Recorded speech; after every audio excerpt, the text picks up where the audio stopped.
Ini main saya mau nanti. lihat-lihat. Maaf nih ganggu lagi berdiri nih ya. Luar Ayus. biasa. Mas John. Iya, kebetulan juga ada ketemu Bu Tuti. Boleh ngobrol-ngobrol. Boleh ya. Yuk. BP Batam memiliki peran penting dalam menyediakan air bersih bagi masyarakat melalui sistem pengelolaan air minum atau SPAM. Karena sudah terpolusi dengan masyarakatnya, dengan masyarakat jadi ya, itu ya. harus ditutup. Seperti contohnya sludge oil ya, itu Oke. nanti akan dikelola menjadi marine oil. Tapi satu hal yang nggak bisa lepas sebenarnya kalau saya karena sebagai seorang ibu juga adalah saya harus memasak di pagi hari.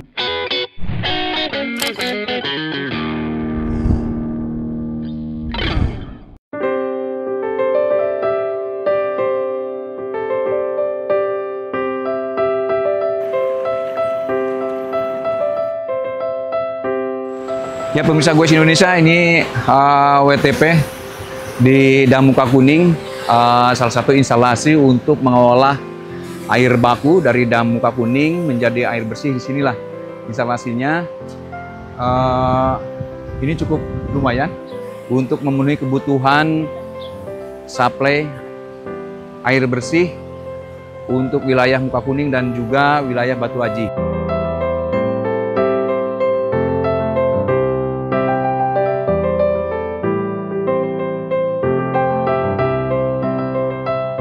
Dan ini saya mau lihat-lihat, dan ini kayaknya ada Pak Direktur dan Ibu pelayanan.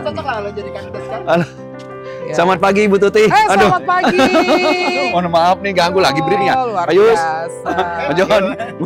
Iya. Iya. Kami dari Goes ini lagi hunting, lihat-lihat gambar di sini pelayanan air bersih segala macam. Ini kebetulan juga ada ketemu Bu Tuti. Boleh ngobrol-ngobrol. Boleh ya. Kita ngobrol-ngobrol seputar pelayanan air bersih dan juga mungkin pelayanan yang lainnya lah. Boleh Bu? Oke. Nggak ganggu nggak? Enggak ya, santai ya. Di mana Bu kira nih? Yuk kita jalan-jalan Ke sana ya, ketemu ya. Oke. Mari Ya. yuk semuanya yuk. Baik pemirsa Goes, inilah Bu Tuti, Arya Tuti. Beliau adalah deputi atau anggota 6 BP Batam, di mana salah satu tugasnya itu memberikan pelayanan umum, bidang pelayanan umum. Dan air bersih ini bagian daripada konsen Ibu Deputi ya. Betul. Selain rumah sakit segala macam ya. Iya, betul, Oke. betul. Dan kita akan ke bawah melihat langsung dam ini, Dam Muka Kuning ini, salah satu dam yang ada di Kota Batam, penghasil air baku untuk suplai nanti diolah jadi air bersih nanti ke masyarakat Kota Batam. Kita terus ke jalan ke bawah ya. Yuk. BP Batam memiliki peran penting dalam menyediakan air bersih bagi masyarakat melalui sistem pengelolaan air minum atau SPAM. Salah satu infrastruktur utama yang digunakan adalah waduk-waduk penampung air. Waduk-waduk seperti Dam Muka Kuning, Duriangkang, Sei Harapan, Sei Ladi, Tembesi, Nongsa, hingga Damongga di Pulau Rempang, dioperasikan dan berfungsi sebagai penyangga untuk memastikan ketersediaan air bersih yang stabil dan mencukupi kebutuhan masyarakat. Namun, tantangan seperti sedimentasi dan penurunan kualitas air akibat aktivitas manusia di sekitar waduk dapat mengancam kualitas air baku. Oleh karena itu, BP Batam terus melakukan upaya penertiban dan pengawasan untuk menjaga kualitas air baku.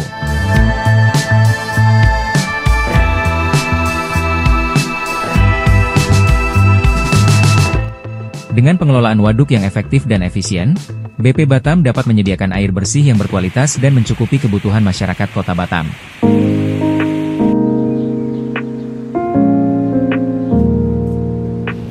Baik pemirsa Goes Indonesia, ini wilayah Dam Muka Kuning, dan ini Bu Tuti, mohon maaf tentang pelayanan air bersih ini, seberapa besar BP Batam sudah memberikan pelayanan air bersih ini ke konsumen terutama warga Batam. Ya, jadi memang kalau di Batam ini air itu sangat-sangat esensial. Betul. Karena kita tahu kita nggak punya sumber air alami kan. Ya. Jadi kita harus membangun waduk dan kemudian itu menjadi tampung air hujan, kemudian kami proses untuk menjadi air yang dikonsumsi masyarakat maupun industri.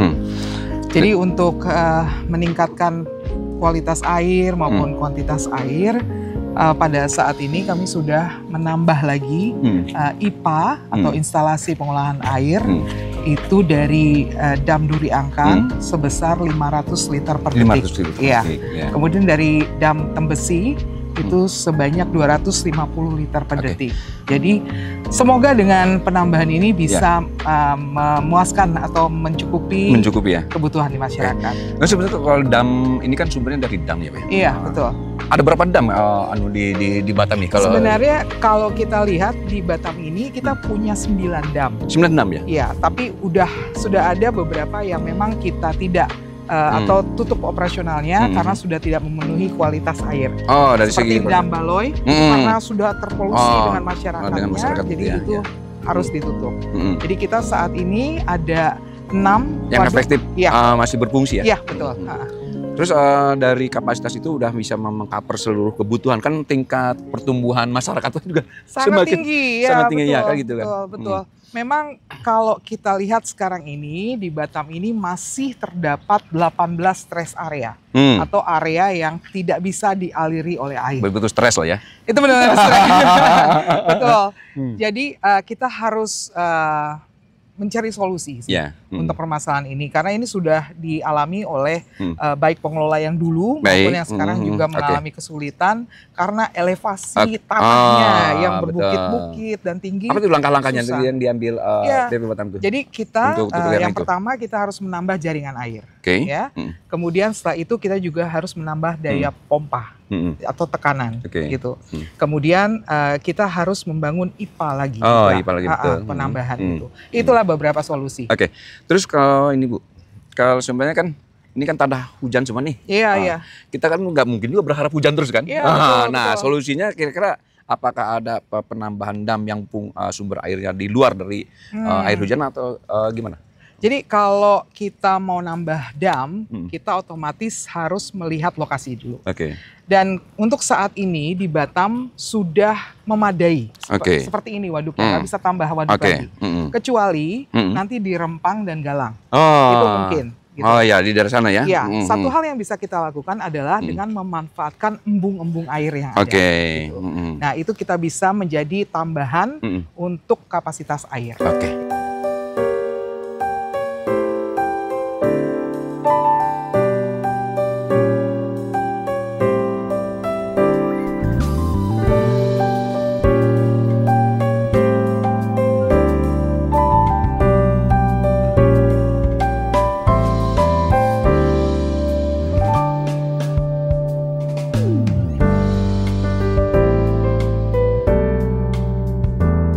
Pemirsa Gus Indonesia, nah sekarang kita berada di lokasi insek ya, instalasi pengolahan air dari air baku diolah lagi menjadi air bersih. Bu, saya Bu Tuti aja Bu Tuti. Nah ini kan salah satu instalasi yang di sini intake ya. Kalau kita ini kan untuk kualitas air, gimana Pak? Mungkin sedikit gambarkan ke pemirsa Gus Indonesia tentang bagaimana mekanisme pengolahan air baku sehingga menjadi air bersih ini. Ya, jadi kalau untuk pengolahan air sebenarnya kita sudah melalui mekanismenya, gitu ya. Jadi ada pengambilan yang kemudian dites di lab, kemudian menguji kualitas air itu sendiri. Kemudian selain itu yang terpenting adalah kita mengadakan semacam reboisasi atau peremajaan terhadap daerah-daerah tangkapan air. Itu yang paling penting. Dan juga menjaga dari bangunan-bangunan liar maupun kawanan-kawanan ternak gitu loh. Kandang-kandang yang banyak terdapat di daerah tangkapan air. Dan itu yang baru-baru ini kami lakukan, penertiban terhadap bangunan liar dan juga kandang-kandang hewan. Memang jadi itu udah menjadi concernnya pihak BP Batam ya untuk konservasi air. Selain konservasi mungkin hutan ini ditanam lagi sama tumbuhan atau pohon yang bisa ini, terus juga melakukan ini ya penertiban. Sejauh ini gimana Bu? Dengan apalagi kemarin ya penertiban itu? Iya betul. Kalau penertiban kemarin berjalan dengan baik. Beberapa pihak yang kami memang sudah panggil langsung ke kantor juga sudah datang.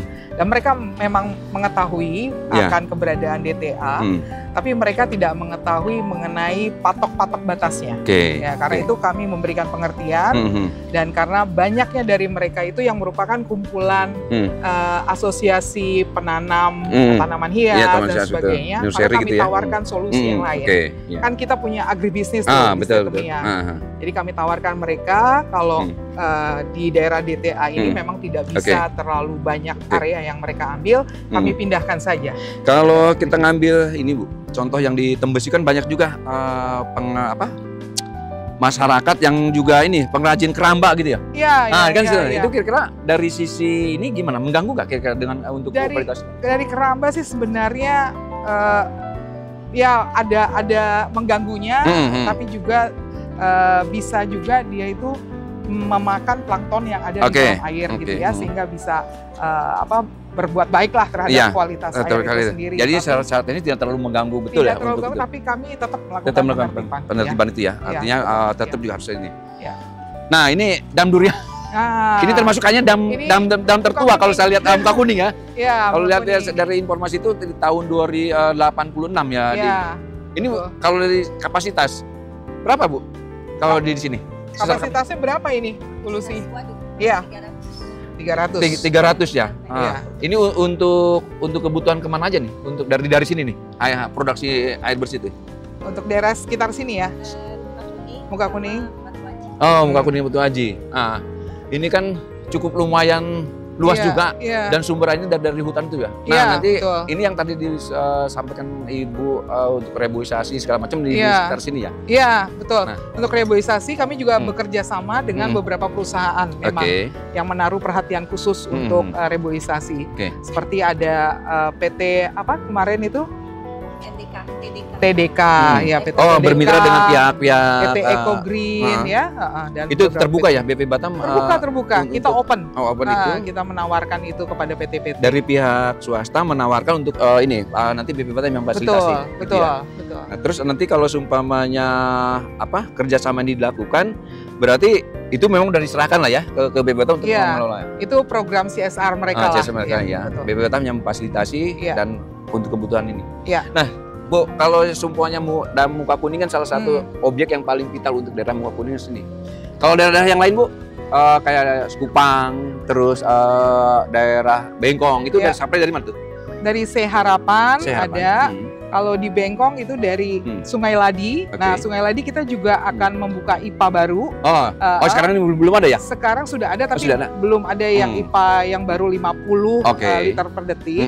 Itu nanti kita akan buka sehingga bisa membantu daerah di sekitar Patam, kemudian Tanjung Riau ya, sekitar daerah situ lah.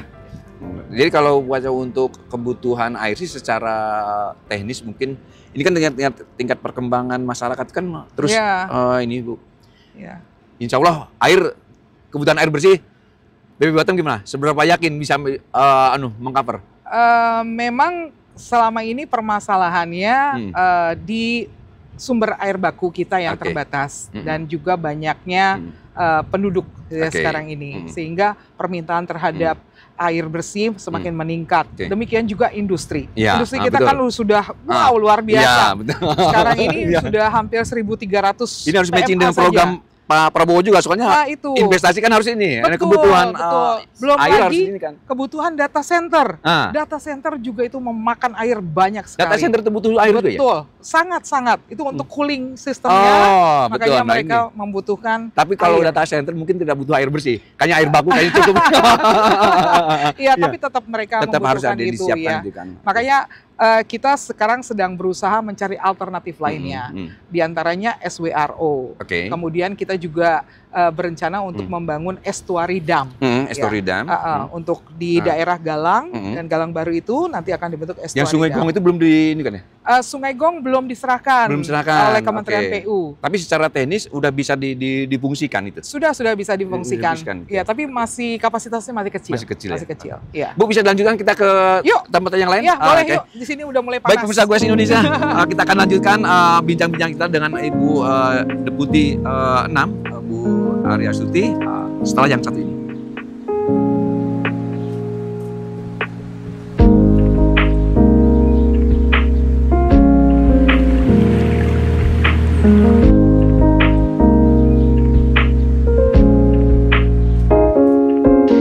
pemirsa Goes Indonesia, kita kembali lagi dengan Bu Tuti tentang pelayanan air bersih. Bu Tuti, kan di sini tadi saya melihat ada beberapa tangki ya. Ya, truk tangki air ya. Itu untuk apa tuh? Untuk permintaan atau gimana? Ya, itu biasanya ada permintaan yang masuk melalui call center, dan kemudian nanti kita akan kirimkan tangki-tangki air ke daerah-daerah tersebut. Oke. Berapa banyak yang udah kita punya nih? Kita ada 10 armada. Tapi satu armada itu bisa bolak-balik sampai 10-15 kali dalam satu hari. Dalam satu hari? Iya, dalam satu hari.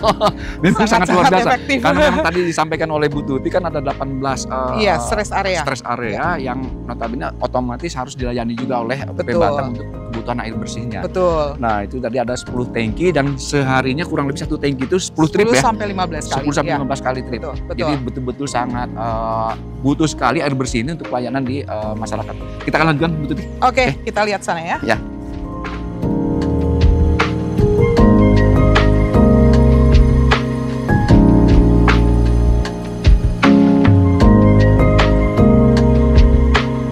Jadi di sini kita bisa melihat ini adalah pengisian air terhadap truk-truk tangki yang memang diisi berdasarkan intake yang ada di Muka Kuning. Ya. Jadi kualitas airnya juga kami jamin lah ini. Jadi, ini mereka lagi persiapan untuk supply air ya? Betul. Jadi ini nanti ini akan didistribusikan kepada call center tadi. Jadi masyarakat biasanya menghubungi call center.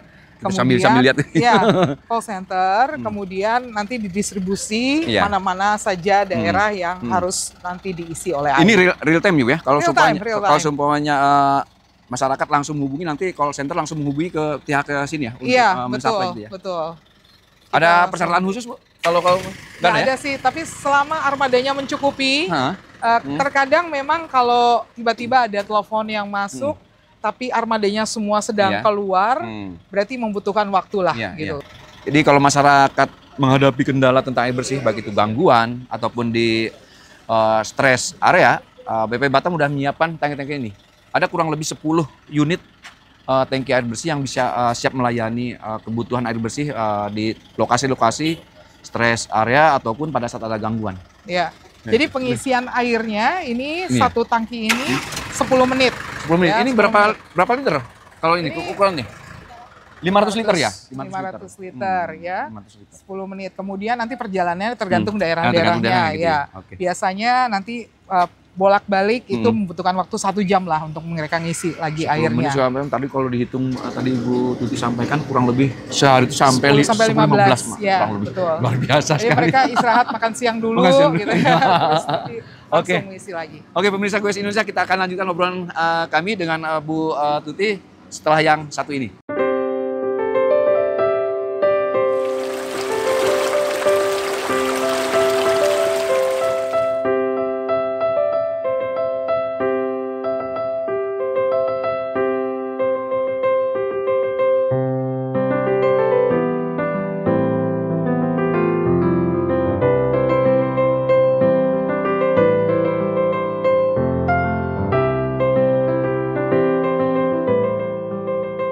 Baik pemirsa Goes Indonesia, kita kembali lagi obrolan kita di Ngobrol Everywhere bersama Ibu Aristuti Sirait di Deputi 6 BP Batam, dan tadi kita sudah mengulas tentang SPAM ataupun pengelolaan air bersih yang dikelola oleh BP Batam. Dan sekarang ini karena beliau juga akan mengurusi tentang pelayanan umum yang lainnya seperti rumah sakit, IPAL dan lain-lain.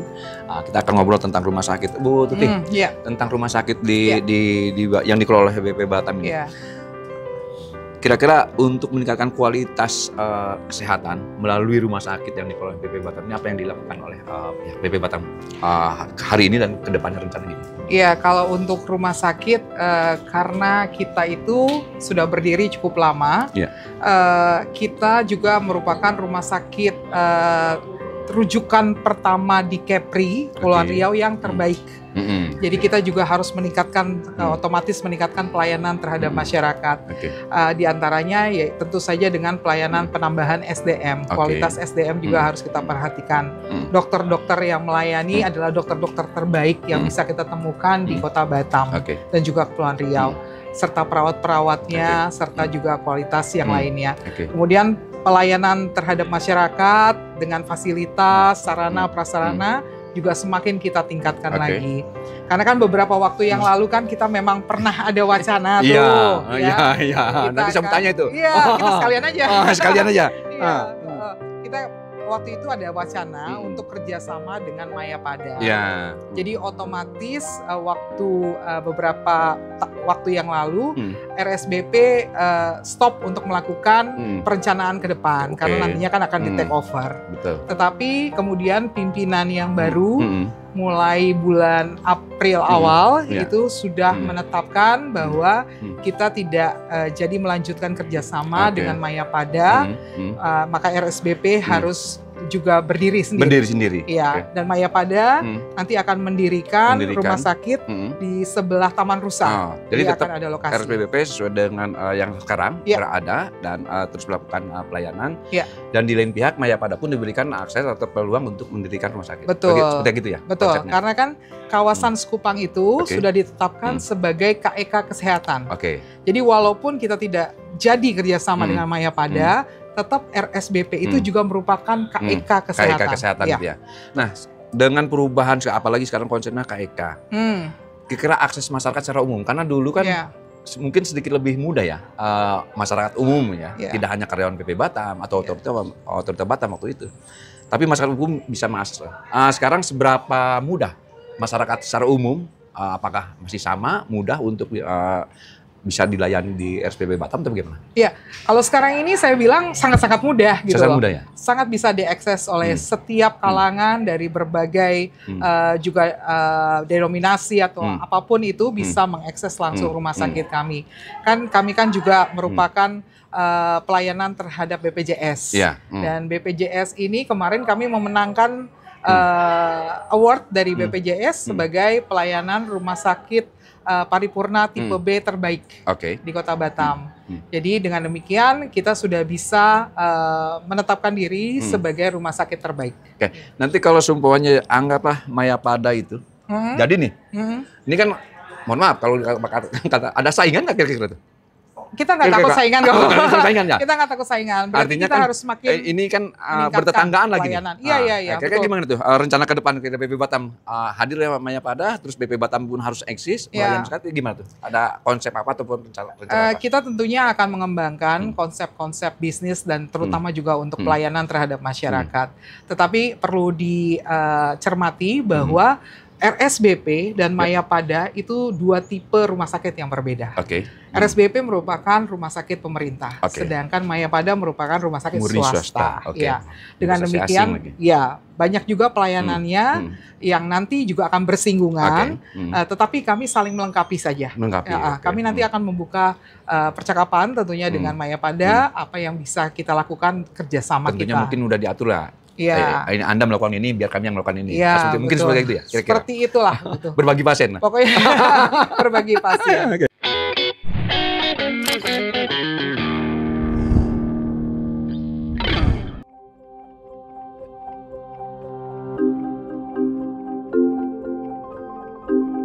Industri berkembang pesat dan menjadi tulang punggung ekonomi di Batam. Namun, di balik kemajuan ini, terdapat tantangan besar dalam mengelola limbah industrinya, khususnya limbah B3. Limbah B3, atau limbah bahan berbahaya dan beracun, dapat berasal dari berbagai sumber, seperti industri manufaktur, elektronik, dan kimia. Jika tidak dikelola dengan baik, limbah B3 dapat menimbulkan dampak serius bagi lingkungan dan kesehatan masyarakat.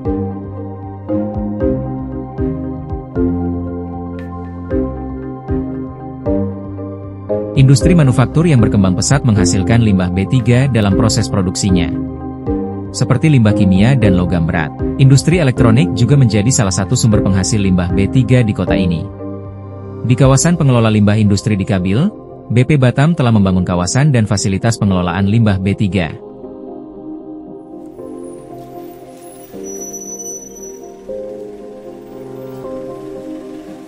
Dengan teknologi dan prosedur yang ketat, limbah B3 diolah dengan aman agar tidak menimbulkan dampak negatif bagi lingkungan. Proses pengolahan limbah B3 ini melibatkan beberapa tahap, mulai dari pengumpulan, pengolahan, hingga pembuangan yang aman.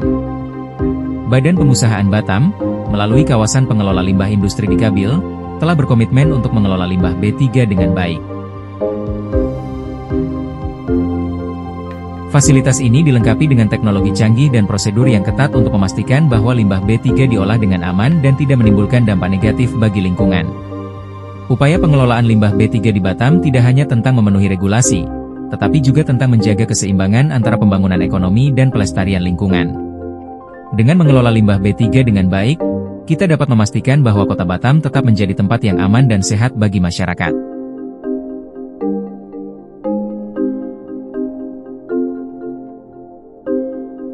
Selain rumah sakit juga ada pelayanan umum yang dilakukan diawasi ataupun dimonitor oleh Deputi 6, yaitu tentang instalasi pengolahan air limbah. Di mana air limbah ini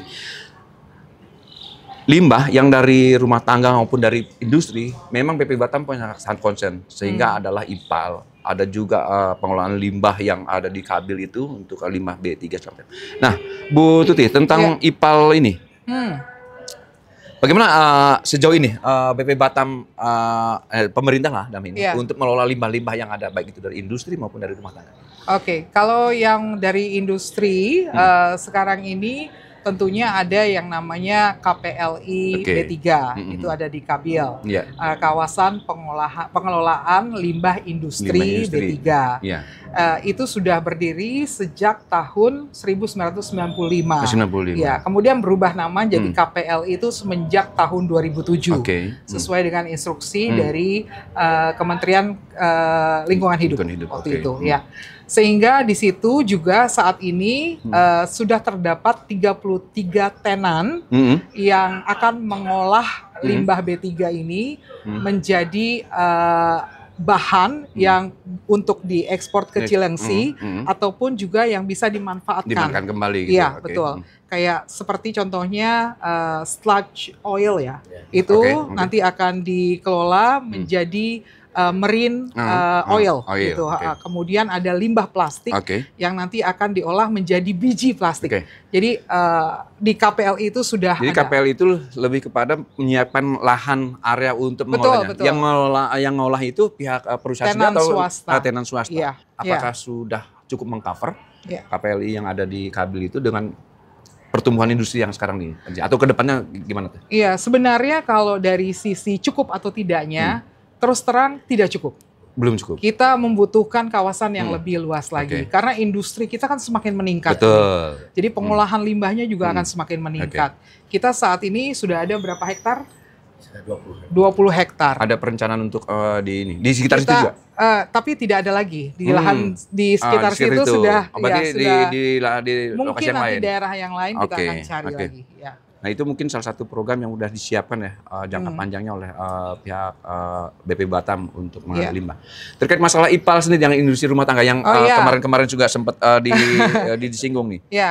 Sama konsorsium dengan Korea kalau Korea Selatan. Itu gimana perkembangannya? Ya, jadi saat ini pengerjaan pengolahan limbah domestik dengan Hansol sudah memasuki tahap akhir, di mana rencananya penyelesaian pengolahan limbah ini adalah pada bulan Oktober nanti. Saat ini sudah mencapai 8.800 ya. 8.500. Ya, 8.500 sambungan rumah yang sudah sekarang berdiri dan nanti akan ditambah sampai 11.000 ya, 11.000 sambungan rumah. Dan itu tetap diawasi oleh Bappenas maupun dari Kementerian Lingkungan Hidup, Kementerian Keuangan juga. Ya, sedikit karena kemarin ada beberapa waktu cukup panjang juga ini rentang waktu pengerjaan yang bekerja dengan pihak Hansol ini. Itu ada kendala apa di kemarin tuh, Bu? Kemarin karena kita terkendala COVID. Jadi iya betul. COVID ada masa sekitar 2 tahun ya. 3 tahun itu kita off. Ya. Jadi otomatis dari 7 tahun itu 3 tahun kita off. Harusnya memang waktu itu kita mengambil waktu sekitar 5 tahun. Jadi cuacanya juga yang sangat-sangat berubah. Bisa panas, bisa dingin gitu ya, bisa hujan gitu. Nah, ini yang menentukan tentunya faktor-faktor eksternal itu. Bu, tentang limbah nih, kira-kira mungkin untuk terutama limbah industri. Selain kita juga memang kita menyiapkan sarana ya untuk mengolah itu, bahannya segala macam. Kira-kira dari pihak BP Batam sendiri mungkin ada sedikitlah memberikan himbauan, janganlah memproduksi limbah itu walaupun kita udah siapkan ini. Kira-kira ada himbauan khusus untuk industri-industri ini dalam hal memproduksi terus menghasilkan limbahnya itu. Oh, kalau untuk industri-industri, saya yakin sudah banyak yang kita lakukan juga sosialisasi untuk kawasan industri itu, sehingga mereka menyadari bahwa setiap limbah yang dihasilkan dari industri yang mereka kerjakan itu, kalau itu merupakan B3 harus segera dikerjakan oleh tenan yang ada di KPLI kami. Dan mereka juga mempunyai ISO juga, karena semua tenan yang ada di KPLI itu harus memperoleh izin operasional. Ya, jadi semuanya sudah terpantau oleh Dinas dan itu Lingkungan diawasi Hidup juga ya? Iya, sama betul. pihak Batam. Kementerian Lingkungan Hidup, BP Batam juga dengan berbagai institusi. Baik.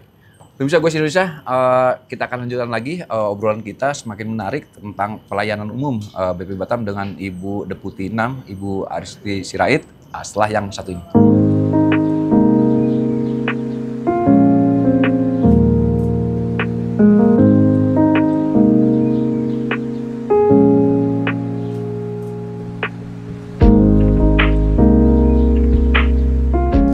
Indonesia, kita kembali lagi dari obrolan kita bersama Ibu Aristi Sirait tentang pelayanan umum di BP Batam. Bu, tentang infrastruktur. Kan BP Batam juga ada beberapa infrastruktur bangunan maupun tempat yang dikelola oleh BP Batam. Itu aset ya maksudnya? Iya, aset. Bagaimana Bu tentang memastikan kesiapan infrastruktur ini untuk mendukung juga Batam sebagai kota investasi sesuai dengan arahan dari pimpinan BP Batam maupun Presiden? Iya, tentunya kalau kita lihat aset-aset di BP Batam ini yang bersinggungan dengan masyarakat umum itu ada beberapa, contohnya rumah susun, kemudian asrama haji, kemudian ada Tumenggung Sport Hall, gitu ya. Terus ada taman-taman, taman kolam, taman rusa, semuanya itu, dan juga beberapa wilayah lainnya.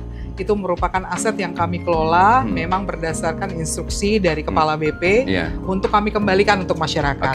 Tapi tentunya kita kembalikan ke masyarakat, kita juga harus berpikir karena kita kan badan pengusahaan, ya kan? Kita dituntut untuk mencari duit sendiri, menghidupi para karyawannya dengan gaji yang didapat dari PNBP yang kami peroleh dari pengelolaan aset-aset tersebut. Ya, dengan demikian kami berusaha memberikan yang terbaik. Itu juga memberikan juga ke masyarakat dengan itu ya. Betul. Ada tarif yang harus dikeluarkan oleh masyarakat. Ada tarif, tapi kalau dilihat tarifnya bisa dilihat tarifnya sangat-sangat murah. Itu sangat bisa dipantau lah oleh masyarakat, sangat murah ya. Iya, dan itu transparan. Ada memang semuanya tidak di website mencari keuntungan kan? Tidak. Mencari keuntungan. Cari keuntungan dikit aja. Untuk karyawan. Baik, Pak. Dan ini yang menarik yang terakhir itu ada tentang pengelolaan asrama haji. Dari asrama haji katanya mau ditingkatkan lagi grade-nya atau apa menjadi hotel ya, hotel The Hajj apa? Aduh, bisa ceritakan Bu? Iya, jadi asrama haji itu memang selama ini dipergunakan untuk Kementerian Agama untuk mengolah daripada jemaah-jemaah haji yang akan berangkat. Tetapi itu kan pemanfaatannya hanya sekitar 2-3 bulan. Setahun sekali lah. Setelah itu idle. Gitu. Jadi kita bagaimana caranya kita memanfaatkan asrama haji dengan memanfaatkan atau mempromosikan kepada masyarakat untuk memakai juga fasilitas yang ada. Nah, kami juga berpikir untuk nantinya ke depan akan mengelola kawasan asrama haji menjadi lebih profesional lagi, yakni dalam bentuk hotel yang lebih komersial. Gitu. Dengan demikian, kami juga sudah mengadakan pertemuan sebenarnya dengan Kementerian Agama untuk tindak lanjutnya. Karena dari Kementerian Agama sudah dialokasikan lahan untuk mereka di daerah Nongsa. Gitu. Jadi, tapi untuk mereka untuk asrama haji. Jadi dengan demikian kita tidak akan mengganggu dulu prosesnya karena mereka masih dalam tahap persiapan dan juga pembangunan. Kira-kira butuh waktu 2-3 tahun lagi. Jadi tetap asrama haji yang sekarang ini tetap untuk embarkasi atau debarkasi haji tetap melayani. Nanti kalau yang di sana yang baru setting baru nanti betul. Baru nanti kami berubah komersialnya. Nah, terus program-program untuk pengelolaan gedung-gedung yang tadi Ibu atau sarana yang Ibu BP Batam siapa sendiri itu kedepannya gimana tuh? Tentu saja semuanya ini aset ini punya potensi ya seperti rusun. Rusun di Kabil maupun Tanjung Uncang itu sebenarnya sangat-sangat potensi. Karena di situ kenapa? Banyak tenaga kerja. Betul. Banyak orang-orang yang operator yang bekerja di daerah-daerah industri di situ. Tetapi belakangan ini sepertinya pemanfaatan rusun di Kabil juga sudah banyak yang mendirikan rusun seperti BPJS, kemudian dari Pemko juga dari kawasan industri Kabil juga punya rusun sendiri, juga sendiri. Nah, dengan demikian kami harus berpikir juga bagaimana ini karena berkompetisi supaya juga. karena berkompetisi. Lalu kami juga membuka peluang bagi perusahaan-perusahaan yang mau menempati atau mau mencari tempat tinggal untuk karyawannya. Kayak dormitory Seperti dormitory kami serahkan kami sewakan tower-towernya gitu. Jadi itu yang kami lakukan kerjasama dengan berbagai perusahaan. Baik itu asing maupun Indonesia lokal. Baik, pemirsa Goes Indonesia, semakin menarik dan tapi karena mengingat waktu, kita akan masuk ke segmen terakhir.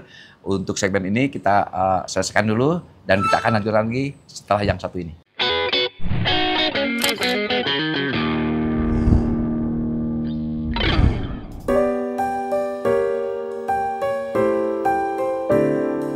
Baik, pemirsa Goes Indonesia, kita akan lanjutkan kembali obrolan kita di Ngobrol Everywhere Goes Indonesia bersama Deputi 6 BP Batam, Ibu Aristuti Sirait.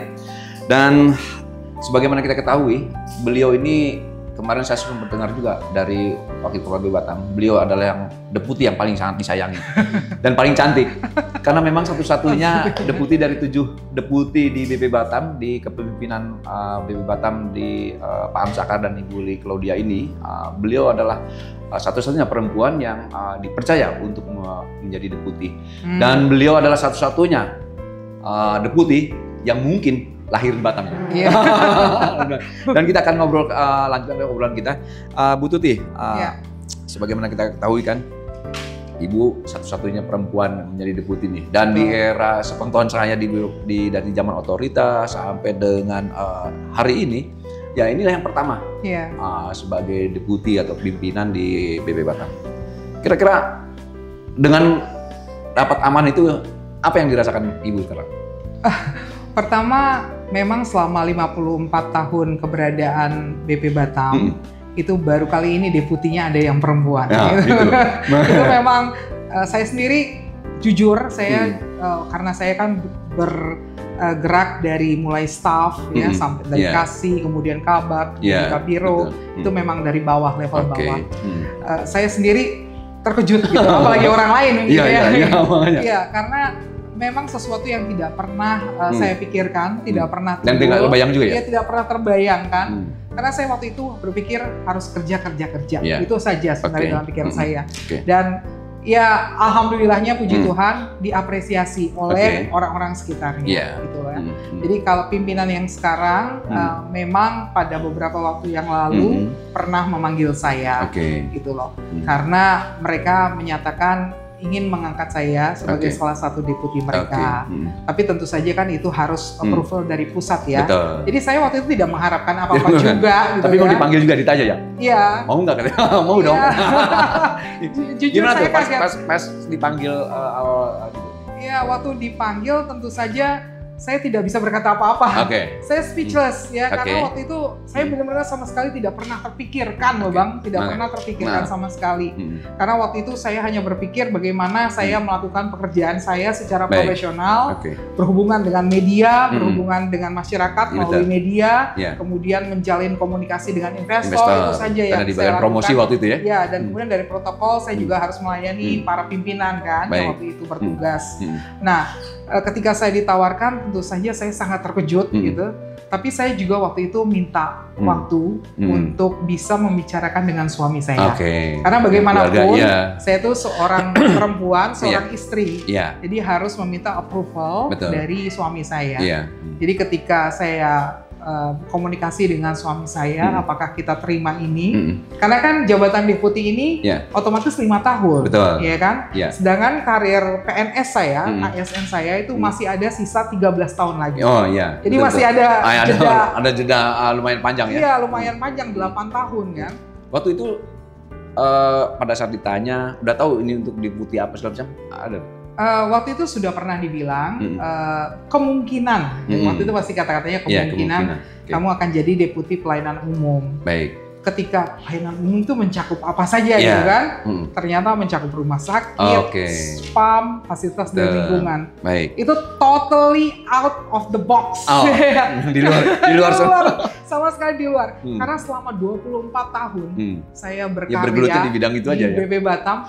Hanya berkisar antara promosi, investasi, kemudian humas, publikasi, protokol. Hanya itu saja, putaran segitu aja. Jadi betul-betul anugerah juga kan? Ya. Kebayang lah stresnya. Ya. Terus gini, tadi kan menceritakan, kan kelahiran Batam juga ya?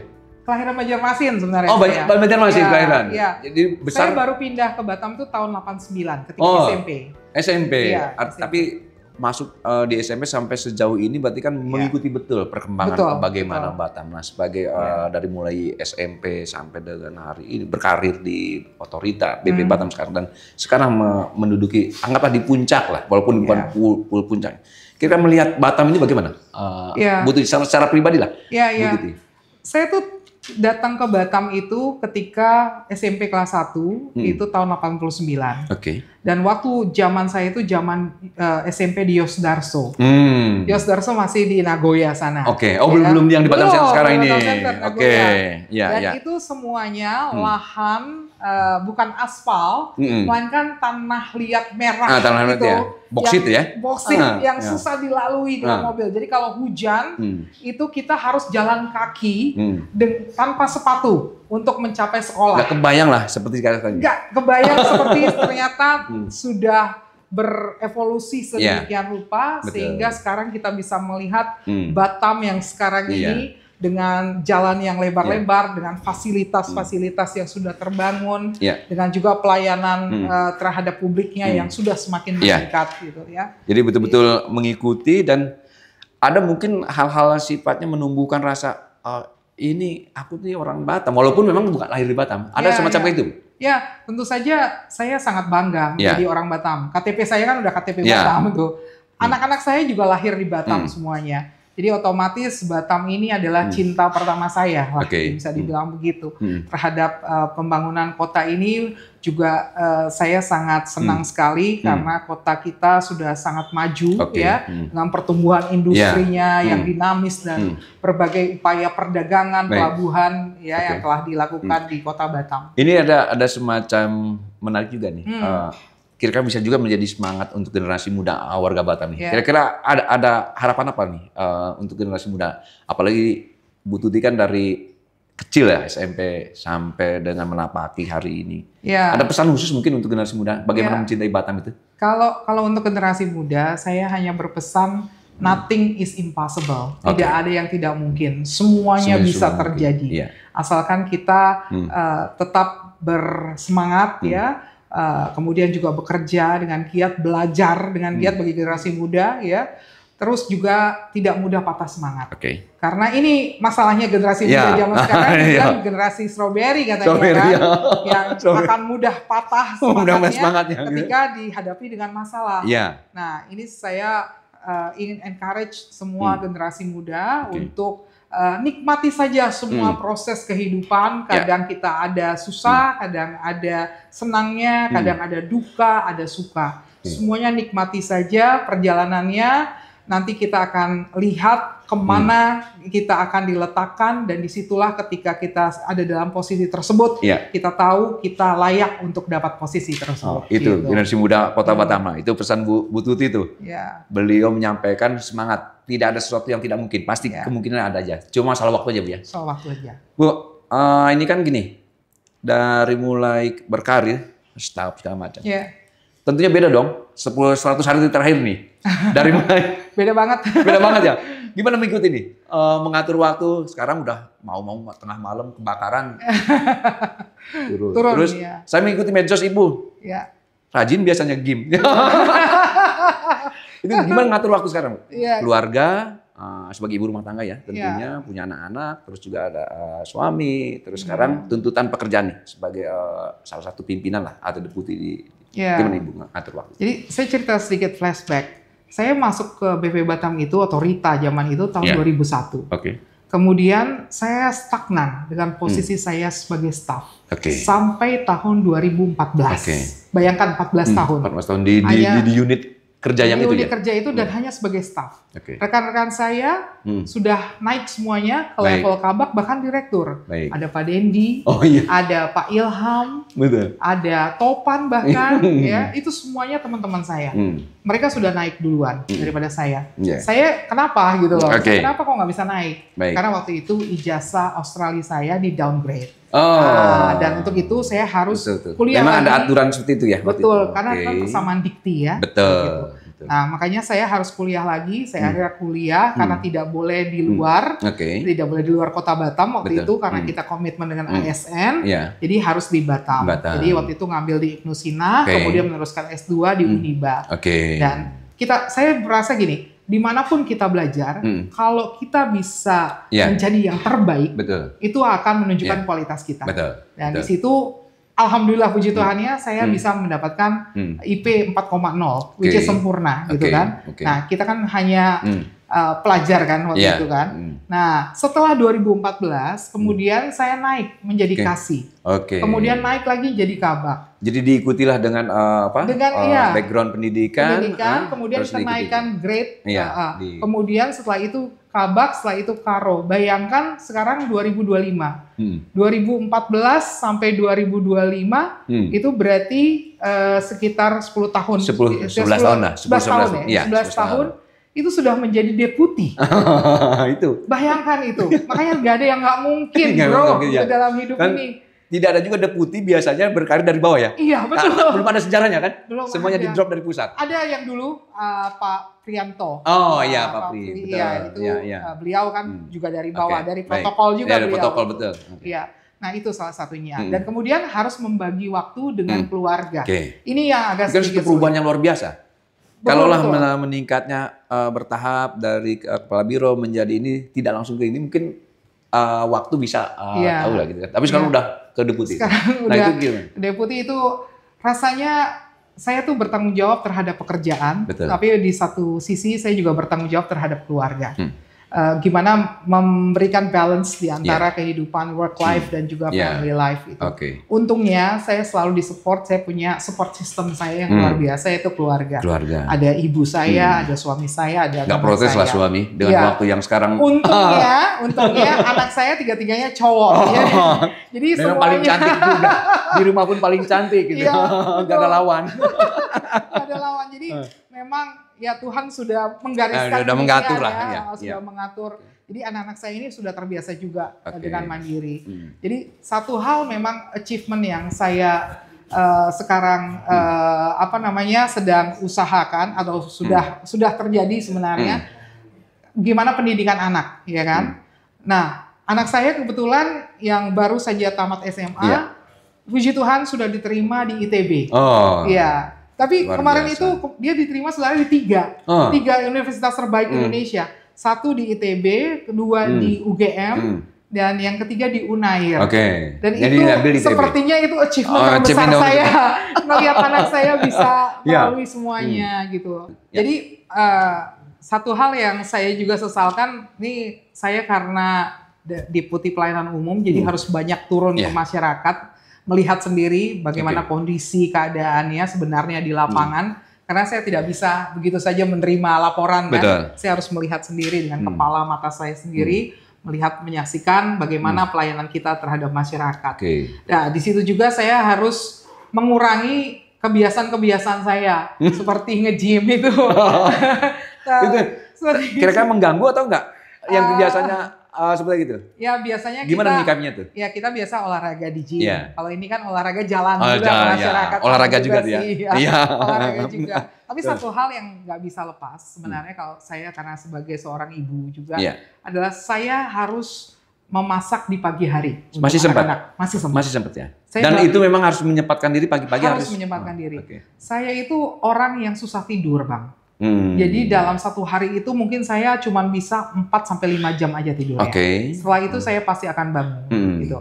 Jadi saya biasa masak tuh antara jam 4 atau setengah 5 sudah masak gitu. Ada pertanyaan dari anak-anak mungkin yang belum paham lah ya, terutama yang ini. Mama kok sekarang jarang di rumah. Oh enggak ada. Gitu. Jadi mereka udah paham ya? Sudah paham. Jadi mereka dari awal dari saya jadi kepala biro juga sudah memahami bahwa maminya ini selalu punya tugas di luar gitu ya. Kadang mendadak harus keluar. Kadang gitu. memang juga di luar jam kantor karena kebanyakan networking kan.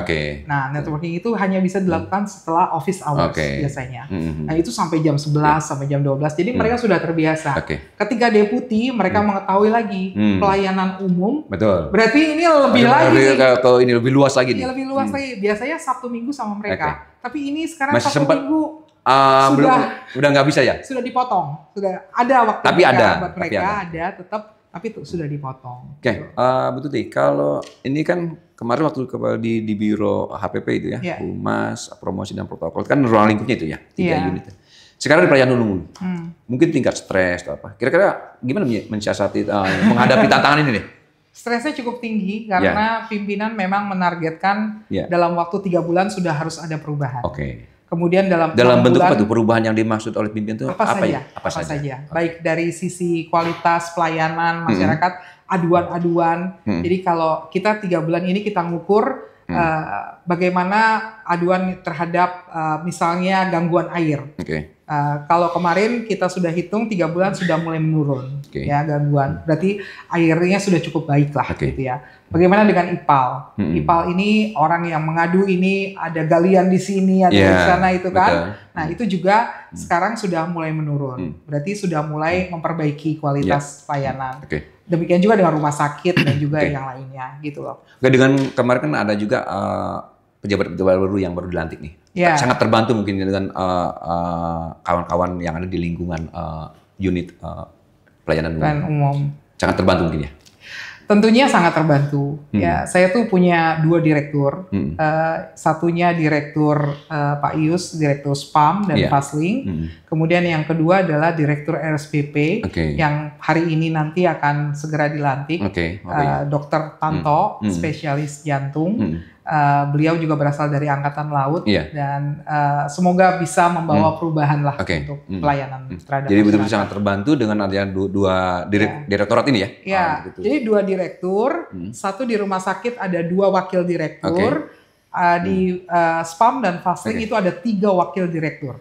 Nah jadi kita kerja dengan struktur demikian. Baik, yang terakhir Bu, di sesi terakhir ini tentang mungkin ada pesan-pesan yang ingin disampaikan dari baik itu dari Ibu sendiri sebagai deputi maupun secara kelembagaan BP Batam, apalagi melihat tantangan tugas BP Batam sebagaimana yang digariskan oleh Presiden ini harus mempercepat pelayanan untuk investasi. Dan Batam sudah menjadi rahasia umum, menjadi ditargetkan untuk leading sektornya pertumbuhan ekonomi di atas pertumbuhan nasional itu kan, kalau tidak salah ya, 10 digit kalau nggak salah ya. Nah, kira-kira mungkin di sesi terakhir ini apa yang ingin Ibu sampaikan untuk masyarakat Batam dan juga mungkin para investor lah yang akan berinvestasi di Batam? Karena saya sekarang sebagai Deputi Pelayanan Umum, jadi di sini saya menghimbau kepada masyarakat yang mungkin mempunyai permasalahan dengan air maupun dengan limbah maupun juga dengan pelayanan rumah sakit dan juga fasilitas dan lingkungan lainnya.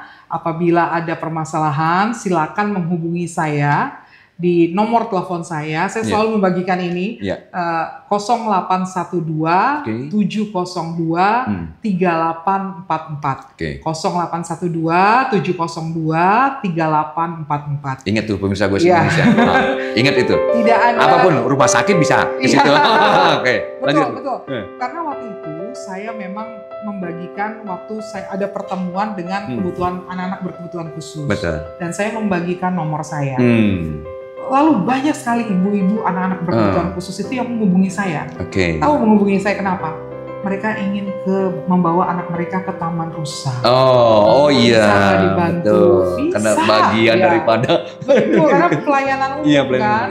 Lalu mereka mengatakan, Bu, di rumah kami mati air, anak kami berkebutuhan khusus susah sekali. Kami segera datang ke sana, kami. Jadi itu sangat membantu kami juga, gitu loh.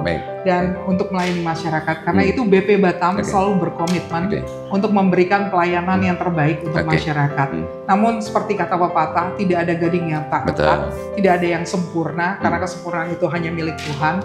Jadi di sini kami terus memperbaiki kualitas dari pelayanan umum untuk BP Batam, tapi juga memohon dengan sangat kepada masyarakat untuk bisa menginformasikan sekiranya ada hal-hal yang bisa kami improve, yang kami bisa perbaiki supaya memberikan pelayanan lebih baik lagi. Itu aja. Terima kasih Bu Tuti untuk obrolan kita nih di Ngobrol Everywhere. Luar biasa pemirsa Goes Indonesia, demikian tadi obrolan kita bersama Deputi 6 BP Batam, Ibu Ari Astuti Sirait, tentang tugas beliau sebagai deputi di pelayanan umum. Banyak hal-hal yang telah kita sampaikan atau bicarakan, baik terkait pelayanan air bersih, pelayanan instansi air dan limbah, dan juga tentang rumah sakit, dan juga tentang aktivitas beliau dan keluarga. Mudah-mudahan menjadi inspirasi bagi Anda pemirsa Goes Indonesia, dan saksikan terus Ngobrol Everywhere bersama saya Hadi Samja di Ngobrol Everywhere Goes Indonesia. Sampai jumpa.